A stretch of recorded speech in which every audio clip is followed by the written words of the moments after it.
மகளிருக்கு பேருந்தில் செல்வது இலவசம் அப்படின்னு சொல்லிட்டு ஒரு திட்டம் வந்திருக்கு. அது வந்து ரொம்ப நல்ல திட்டம் அப்படின்ட்டு நீங்கள் சொன்னீங்கன்னா, அது எப்போ நல்ல திட்டம் அப்படின்னு சொல்லிட்டு கேட்டிங்கன்னா, மகளிருக்கு பேருந்தில் செல்றதுக்கு ஒரு டிக்கெட் வந்து கொடுப்பாங்க. காசு வாங்க மாட்டாங்க, டிக்கெட் கொடுப்பாங்க.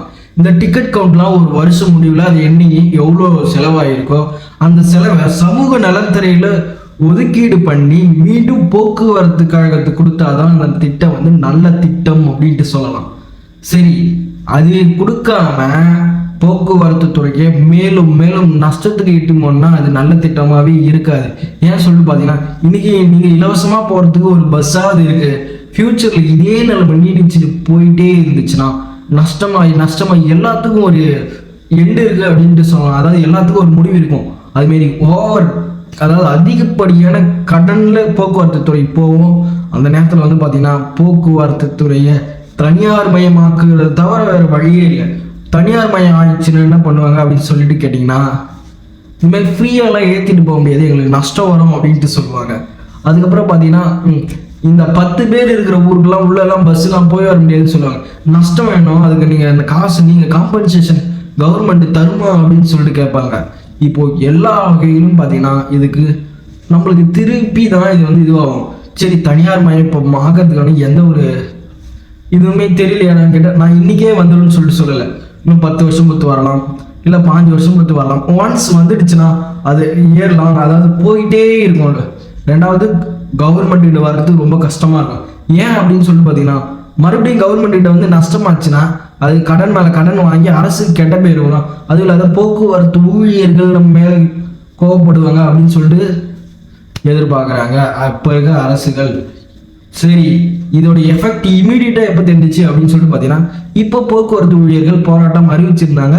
அவங்க வாபஸும் வாங்கிட்டாங்க. மறுபடியும் 19ஆம் தேதி ஜனவரி 19 அப்போ போகிறேன் அப்படின்ட்டு சொல்கிறாங்க. அவங்களுடைய கோரிக்கைகள்லாம் என்ன?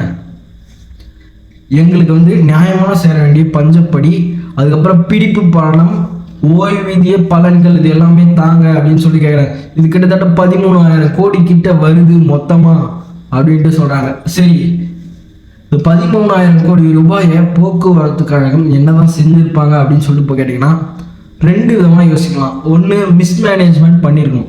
ரெண்டாவது, புதுசாக எதனா வாகனம் வாங்குறது, இல்லை போக்குவரத்து கழக அந்த பேருந்துகளை பராமரிக்கிறதுக்கு இப்படிலாம் செலவாகிருக்கும். அப்போ போக்குவரத்து கழகத்துக்கு வருமானமே இல்லையாடான்னு கேட்டிங்கன்னா, வருமானம் ரொம்ப குறைவாக தான் இருக்கும். ஏன்னு சொல்லிட்டு பார்த்தீங்கன்னா, ஊழியர்களுக்கு சம்பளம் கொடுக்கணும், அதுக்கப்புறம் பார்த்தீங்கன்னா டீசல் போடணும். அது மட்டும் இல்லாமல் பார்த்தீங்கன்னா ஒரு ஆளே வரமாட்டாங்க, ஒரு 10 பேர் தான் வருவாங்க. ஒரு சிற்றூருக்கு, அந்த சிற்றூருக்கு ஒரு பேருந்து இயக்கணும். நீங்களாம் அந்த டவுன் பஸ்லாம் பார்த்தீங்கன்னா 1 லிட்டர் டீசல் போட்டால் எவ்வளோ போகும் நீங்கள் நினைக்கிறீங்க? நல்லா கண்டிஷன் இருந்தால் 8 கிலோமீட்டர் போகும். கண்டிஷனே இல்லாத வண்டி 3 கிலோமீட்டர் 2 கிலோமீட்டர் தான் போகும். இதில் வேறு புதுசாக பஸ்ஸு வேறு வாங்கணும்னு சொல்லுவீங்க. அதில் வேறு ஓட்டர் தகடப்பா பேர் தான் இருக்கும். ஒரு டவுன் பஸ்லாம் ஃபுல்லாக லோடு ஏற்றிட்டு போனீங்கன்னா 1 லிட்டர் டீசல் எத்தனை கிலோமீட்டர் தான் போகும்? இதை நம்ம யோசிச்சே ஆகணும். அப்போ இதுக்கு என்னதான்டா சொல்யூஷன்? எங்களுக்கு இலவச பேருந்து பயணமே வேண்டாம் அப்படின்னு சொல்லிட்டு மகளிர்கள் கேட்கணும். இது தப்பு தான் நான் சொல்கிறது. ஏன்னா எங்களுக்கு இலவசமாக கொடுத்த சலுகையை ஏன்டா எங்களே திருப்பி கேட்க சொல்கிறேன். அப்போ நீங்கள் என்ன சொல்லிட்டு சொல்லணும்னா, நாங்கள் போன அந்த பணத்தை நீங்கள் தானே அறிவிச்சிங்க, நீங்கள் என்ன பண்ணணும், சமூக நலத்துறையில் ஒதுக்கீடு செஞ்சு போக்குவரத்து கழகத்துக்கு எவ்வளோ நஷ்டமாச்சோ அதை திருப்பி கொடுங்க அப்படின்னு சொல்லி கேட்குங்க. இப்போ நம்ம வீடியோவோடைய கோரிக்கை என்ன அப்படின்னு சொல்லி கேட்டிங்கன்னா, இலவச பேருந்து மகளிருக்கான இலவச பேருந்து பயணத்தை ரத்து செய்யணுன்றது கிடையாது. அதுக்கு ஒரு செலவு ஆகும் இல்லையா, அதை அரசாங்கம் வாங்குற வரியில் திருப்பி போக்குவரத்து கழகத்துக்கு கொடுக்கணும். அதுதான் நம்மளுடைய வீடியோவோட நோக்கமே கண்டி மகளிர்கள் இலவசமாக பேருந்து பயணத்தில் போகிறத தடுக்கணுன்ற ஒரு எண்ணம் இல்லை. எவ்வளோ செலவாகுது அது கவர்மெண்ட்டுக்கு வரியா இல்லை, எவ்வளோ வேஸ்ட்டு, எவ்வளோ கோடிகள் வந்து எதுக்கோ வேஸ்ட்டாக செலவு பண்ணுறாங்க. போக்குவரத்து கழகத்துக்கு போக்குவரத்து கழகங்கள் எதுவும் முன் வந்து இதுமாரி இலவசமாக வந்து நாங்கள் பெண்கள் ஏற்றி மாறணும், பள்ளி மாணவர்கள் இலவசமாக ஏற்றி மாறணும் போக்குவரத்து கழகங்கள் சொல்லலை. வர இருக்கிற அரசியல்வாதிகள், அவங்க அரசியல்வாதிகள்னா யார்? அரசு, அவங்க தான் முதலமைச்சராக இருக்காங்க. அவங்க என்ன பண்ணணும், நான் அதெல்லாம் செய்கிறேன்ல, இதுக்கு இவ்வளோ செலவு ஆகுது, அந்த செலவு தொகையை என்ன பண்ணணும், போக்குவரத்து துறை தரணும். குறிப்பாக 2 வகைகள் தான். ஒன்று, சமூக நலத்துறையில் ஒதுக்கி இலவச மகளிருக்கான பேருந்துக்கு அது கொடுக்கணும்.